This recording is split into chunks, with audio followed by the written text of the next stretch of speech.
આજરોજ પપીતાના મુકામે અમે બગસરા કોળી સમાજના તમામ પ્રમુખો, આગેવાનો અને નવનીતભાઈની મુલાકાતે બગદાણા પહોંચ્યા છીએ અને નવનીતભાઈની સાથે અમે એક નહીં આખા ગુજરાતના ભારતભરના જેટલા કોળી સમાજ છે આપણા તમામે તમામ નવનીતભાઈની સાથે છે અને જ્યાં સુધી નવનીતભાઈને ન્યાય નહીં મળે ત્યાં સુધી કોળી સમાજ એમના બેસવાના નથી, જ્યાં લગન નિર્ણય નહીં આવે, જે તોમતદારને ધરપકડ ન થાય ત્યાં સુધી અમે નવનીતભાઈને એની સાથે છીએ અને અમે ચોક્કસ જે તોમતદાર છે એની ધરપકડ કરાવવાના છે, જે મુખ્ય આરોપી છે એની ધરપકડ અમે ચોક્કસ કરાવવાના છીએ. અમે કોળી સમાજને તમામે તમામ નવનીતભાઈને અમે સાથ આપીએ છીએ અને આ વખતે થયું પણ હર હંમેશા વખતે થાય છે, પણ આ વખતે જે નવનીતભાઈ જે જાગૃતતા કરી છે પણ ખરેખર નવનીતભાઈ સાચા છે.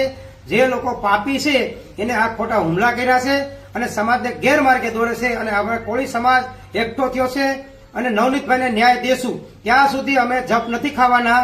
નહીં થાય તો અમે કોર્ટના પણ દરવાજા અમે ખખડાવવાના છીએ. પોલીસ ફરિયાદ ન લખે તો અમે પણ કોર્ટમાં જવાના છીએ, અમે કોર્ટમાં ફરિયાદ કરવાની છે. બાકી ધરપકડ અમે તોમતદારની કરાવવાના છીએ. જય કોળી સમાજ, જય ધર્મરાજ બાપુ, જય માતા.